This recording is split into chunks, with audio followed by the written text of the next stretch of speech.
इस वीडियो में हम लोग बात करेंगे आर्टिकल 352 के बारे में। ये आर्टिकल बता रहा है इमरजेंसी के बारे में कि इमरजेंसी कैसे लगता है भारत में, आपातकाल भारत में कैसे लगता है। ये काफ़ी इम्पॉर्टेंट आर्टिकल है। अगर आप पूरा ये वीडियो देखोगे तो काफ़ी कुछ समझ में आएगा कि भारत में आपातकाल कैसे लगता है, भारत में इमरजेंसी कैसे लगता है। तो पहला प्रोविज़न ये है कि राष्ट्रपति जो है, जो भारत का प्रेसिडेंट है, उसको ये सेटिस्फैक्शन होना चाहिए, उसको ये संतोष होना चाहिए कि हाँ, भारत में या फिर भारत का किसी भी जगह पर एक आर्म्ड रिबेलियन हुआ है, मतलब एक विद्रोह हुआ है जो कि आर्म्ड है, उसमें काफ़ी हथियार का प्रयोग हो रहा है। फॉर एग्जांपल मान लेते हैं कि भारत का क्षेत्र में महाराष्ट्र आता है, तो महाराष्ट्र में मराठा लोग जो है वो काफ़ी बेजोड़ का मतलब विद्रोह कर दिया, रिबेलियन कर दिया, और वो टैंक लेकर के, गोला बारूद लेकर के आर्म्ड रिबेलियन किया जा रहा है वहाँ पर, ठीक है। या फिर राष्ट्रपति को लगे कि लड़ाई होने वाला है पाकिस्तान से, जो सबसे ज़्यादा मतलब मोस्टली प्रोबेबल है, या फिर एक्सटर्नल एग्रेशन हो गया चाइना की तरफ से, ठीक है। तो ये सब चीज़ों को अगर मद्देनज़र राष्ट्रपति को लगा कि हाँ ऐसा कुछ सिचुएशन आ गया है, तो वो इमरजेंसी का लागू इमरजेंसी किया जा सकता है भारत में, ठीक है। भारत में एक इमरजेंसी उस टाइम लगाया जा सकता है। और इमरजेंसी कहाँ लगेगा? अगर पूरे भारत पे संकट आया है, फॉर एग्जांपल अगर चाइना लड़ाई का ऐलान कर दिया भारत से, तो पूरे भारत में संकट आ गया तो पूरे इंडिया में लग सकता है। या फिर जैसा महाराष्ट्र वाला था कि महाराष्ट्र में तो विद्रोह हुआ है, बहुत ज़्यादा तगड़ा वाला विद्रोह हुआ है और उसमें काफ़ी हथियार का इस्तेमाल किया जा रहा है, तो सिर्फ भारत के महाराष्ट्र क्षेत्र में भी इमरजेंसी लग सकता है, जैसा कि राष्ट्रपति को लगे, ठीक है। और जो इमरजेंसी लगेगा कि हाँ भारत के जो सिक्योरिटी है, भारत का जो रक्षा है, सुरक्षा है, उसमें कुछ दिक्कत आ रही है, या फिर काफ़ी बिजोड़ वाला, जैसे हम बताएं कि आर्म्ड रिबेलियन हो गया है, विद्रोह हो गया, या फिर चाइना और पाकिस्तान अपना मतलब एग्रेशन दिखा रहा है, इस सब सिचुएशन में प्रेसिडेंट को लगना चाहिए कि हाँ इसका काफ़ी ज़्यादा पॉसिबिलिटी है या फिर काफ़ी ज़्यादा विद्रोह है। फॉर एग्जांपल अगर चाइना वाला बोल दिया कि हाँ आज हम इंडिया से लड़ाई करेंगे, तो उस टाइम लड़ाई होने से पहले प्रेसिडेंट को इमरजेंसी लगा देना चाहिए और लगा देना होगा, ठीक है। मतलब कि ये नहीं कि चाइना वाला हथियार लेकर के भारत में अटैक कर दिया उसके बाद इमरजेंसी लगेगा। जैसे ही ऐलान होगा चाइना की तरफ से कि हाँ हम लड़ाई करने वाले हैं, भारत में इमरजेंसी लगाया जा सकता है, जिससे कि पूरा जो हमारा सिक्योरिटी वाला है, जैसे कि आर्मी है, वो पूरा एक्टिवेट हो जाए फटाक से, और ज़्यादा जो एक्टिविस्ट लोग हैं, काफ़ी ह्यूमन राइट एक्टिविस्ट, वो सबको शांत किया जा सके, ठीक है। अब जैसे इमरजेंसी लगाया गया तो इमरजेंसी को हटाया भी जा सकता है, उसको चेंज भी किया जा सकता है। फॉर एग्जांपल एक बार इमरजेंसी 6 मंथ के लिए लगता है, तो उसको बढ़ाया भी जा सकता है, 1 साल के लिए भी किया जा सकता है, या फिर उसको ख़त्म भी किया जा सकता है। तो ये सब चीज़ जब इमरजेंसी लगाया जाता है उसके बाद ये सब चीज़ें किया जाएगा, ठीक है। तीसरा प्रोविज़न काफ़ी इंपॉर्टेंट है। प्रेसिडेंट जो है वो इमरजेंसी तभी लगा सकते हैं जब यूनियन कैबिनेट, अब यूनियन कैबिनेट क्या होता है?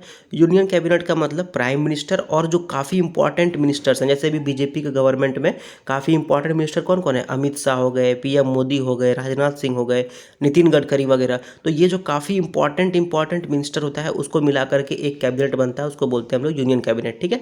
तो यूनियन कैबिनेट जो है वो अगर प्रेसिडेंट को ये सलाह दे या फिर ये बताए कि हाँ ऐसा सिचुएशन आ गया है कि इमरजेंसी लगाया जा सकता है, तो प्रेसिडेंट इमरजेंसी लगा सकते हैं। और वो जो सलाह दिया जाएगा वो ऐसा नहीं कि बस फ़ोन करके बोल दे, ऐसा नहीं, उसको लिख के देना पड़ेगा कि हाँ हम यूनियन कैबिनेट के मेंबर्स लोग, ये इन लोगों को लगता है कि इस बार भारत में चाइना वाला आक्रमण करने वाला है, तो प्रेसिडेंट साहब आप जो है इमरजेंसी लगा दीजिए, तो प्रेसिडेंट साहब इमरजेंसी लगा देंगे। अब अगर जो प्रोक्लेमेशन होगा, जब इमरजेंसी लागू किया जाएगा, तो इमरजेंसी लागू करने के बाद प्रेसिडेंट को जो पार्लियामेंट का हाउस है, मतलब कि राज्यसभा और लोकसभा जो है, उसमें ये रखना पड़ेगा कि हाँ देखिए हम लोग प्रोक्लेमेशन किए हैं, इमरजेंसी लागू किया गया है, ठीक है।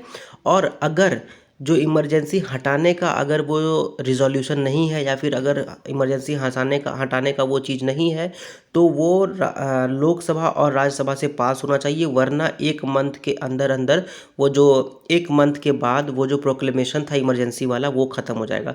जैसे कि मान लेते हैं कि आज 1 तारीख को, 1 जनवरी को इमरजेंसी लगाया गया, ठीक है।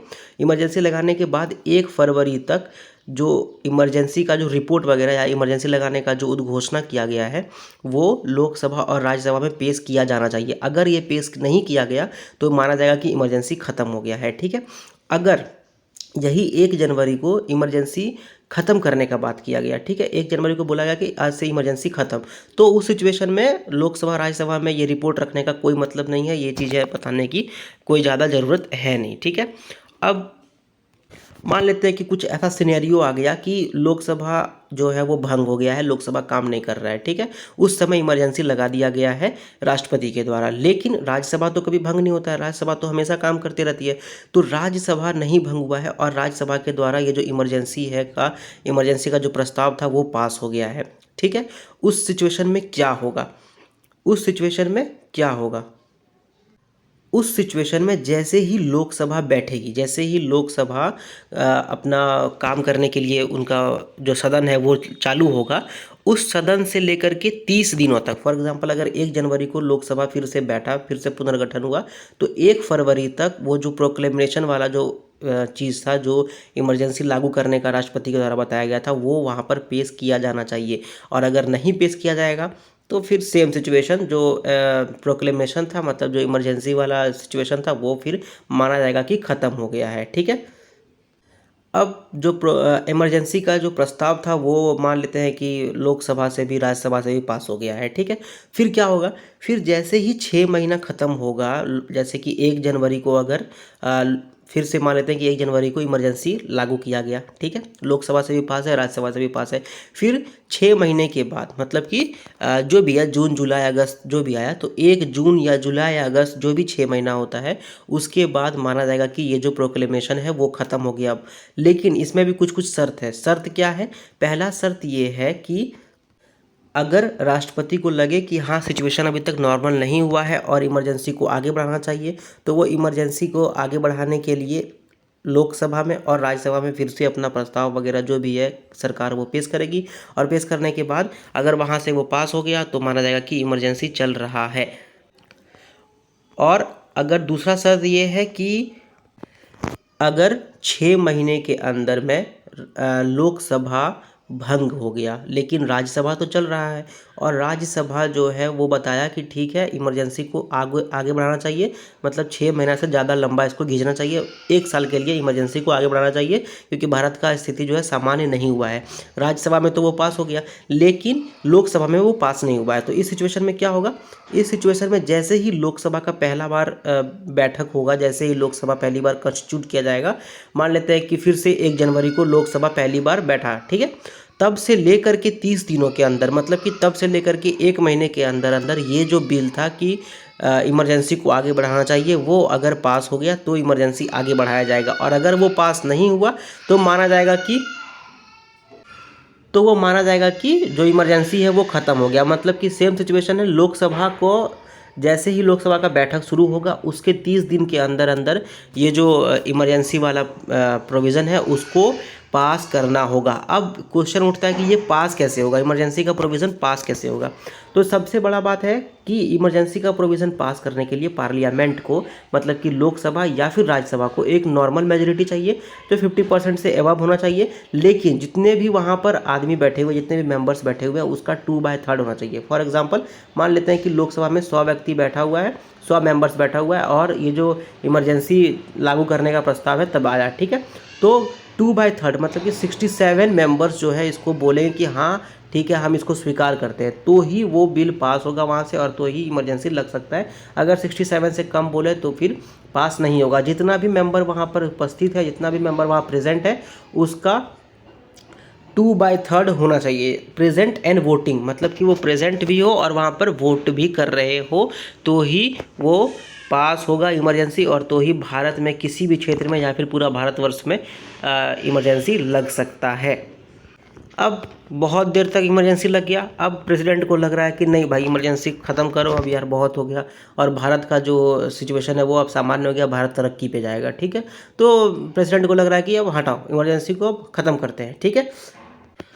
तो इस समय मान लेते हैं कि जो लोकसभा था, लोकसभा एक डिसअप्रूविंग ऐसा मतलब कि जो इमरजेंसी लाना है उसके खिलाफ एक प्रस्ताव पास कर दिया, ठीक है, एक खिलाफ उसके प्रस्ताव पास कर दिया। तो फिर प्रेसिडेंट को लगा कि अरे यार लोकसभा वाले तो काफ़ी मतलब नाराज़ हो गए, इमरजेंसी नहीं लगना चाहिए। तो प्रेसिडेंट उस समय इमरजेंसी को हटा सकता है या फिर इमरजेंसी को चेंज कर सकता है, उसका जो टोन है, उसका जो मंथ है उसको चेंज कर सकता है, उसका जो ड्यूरेशन है उसको चेंज किया जा सकता है, ठीक है। अब मान लेते हैं एक और सिचुएशन, एक सिचुएशन ये है कि मान लेते हैं कि जो लोकसभा है उसका 1/10 मतलब कि 50 मेंबर, कम से कम 55 मेंबर जो भी है, 50-55 मेंबर कम से कम साइन करके ये बताए कि देखिए साहब जो इमरजेंसी है वो लागू तो आप लोग कर दिया, लेकिन अब हम लोग को लग रहा है कि इमरजेंसी को ख़त्म कर देना चाहिए, ठीक है। तो उसके लिए एक रिजोल्यूशन लाया गया, और अब रिजोल्यूशन लाया गया तो रिजोल्यूशन आएगा कैसे, उसमें क्या कहानी है। तो उसका कहानी ये है कि अगर लोकसभा सेशन में है, अगर लोकसभा सत्र में है, अगर लोकसभा काम कर रहा है, तो उस सिचुएशन में वो स्पीकर को देगा, ठीक है। वो जो 55 व्यक्ति थे, जो 55 मेंबर थे, जिसको लगा कि इमरजेंसी ख़त्म कर देना चाहिए, वो पहले जाएगा अपना रिजोल्यूशन स्पीकर को देगा, ठीक है। उसके बाद अगर लोकसभा काम नहीं कर रहा है तो फिर वो अपना रिजोल्यूशन प्रेसिडेंट को डायरेक्ट जाकर के देगा, और प्रेसिडेंट को बताएगा कि देखिए साहब जो इमरजेंसी है इसको हम लोग चाहते हैं कि इसको ख़त्म किया जाए। तो उस सिचुएशन में अगर प्रेसिडेंट को वो दिया गया तो प्रेसिडेंट, और अगर स्पीकर को वो दिया गया तो स्पीकर, तो वो दोनों में से जिसको भी दिया गया है वो चीज़, वो उसको लगेगा कि हाँ ये तो काफ़ी मतलब भारी वाला बात है, क्योंकि 55 आदमी अगर बोल रहा है, 10% अगर बोल रहा है तो इसमें कुछ तो जान है। तो उस सिचुएशन में वो एक रिजोल्यूशन को डिस्कस करने के लिए एक स्पेशल सीटिंग बुला सकते हैं, ठीक है। बुला सकते नहीं है, बुलाएंगे, सेल है यहाँ पर, तो बुलाएंगे। अब एक काफ़ी इम्पॉर्टेंट नहीं, काफ़ी इंटरेस्टिंग मामला देख लेते हैं। मान लेते हैं कि एक बार भारत का नक्शा में जो हम लोग देखें, फॉर एग्जांपल मान लेते हैं महाराष्ट्र में भी आर्म्ड रिबेलियन हो गया, सशस्त्र विद्रोह जिसको हिंदी में बोल सकते हैं, पंजाब में भी सशस्त्र विद्रोह हो गया। तो प्रेसिडेंट जो है वो अगर चाहे तो अलग अलग जगह पर अलग अलग इमरजेंसी का सिचुएशन में इमरजेंसी का प्रोक्लेमेशन कर सकते हैं, इमरजेंसी का घोषणा कर सकते हैं। जैसे कि बोलेंगे कि महाराष्ट्र में इमरजेंसी लगाया गया और पंजाब में भी इमरजेंसी लगाया गया। तो ये क्यों हो सकता है? पहला बात तो यहाँ पर वॉर हो गया, पाकिस्तान भी लड़ाई शुरू कर दिया और चाइना भी लड़ाई कर दिया शुरू, ठीक है। या फिर आर्म्ड रिबेलियन शुरू हो गया, सशस्त्र विद्रोह शुरू हो गया, ठीक है। तो इन सब सिचुएशन में प्रेसिडेंट अगर चाहे तो अलग अलग इमरजेंसी का घोषणा किया जा सकता है, ठीक है। तो प्रेसिडेंट के पास ये एक तरह से पावर है। तो आर्टिकल 352 ये था, और ये काफ़ी इंपॉर्टेंटली हम लोगों को बताया कि इमरजेंसी कैसे लगता है, उसका क्या क्या नियम कानून है। और इस वीडियो का काफ़ी डिमांड भी था, 2-4 लड़का बोल रहा था कि 2-4 स्टूडेंट बोल रहे थे कि सर इमरजेंसी पे बना दो एक वीडियो। तो ये वीडियो हो गया, एंड उनका जो क्यूरियोसिटी था वो भी ख़त्म हो गया। सो ये था आर्टिकल 352, एंड ये बता रहा था हम लोगों को इमरजेंसी के बारे में। सो अगर ये वीडियो आपको अच्छा लगा तो इसको लाइक करो, कुछ भी पूछना है बताना है तो शेयर करो, कमेंट करो, वीडियो को शेयर करो ताकि लोग ज़्यादा से ज़्यादा इमरजेंसी के बारे में जान सके, एंड चैनल को सब्सक्राइब करो। Thank you very much.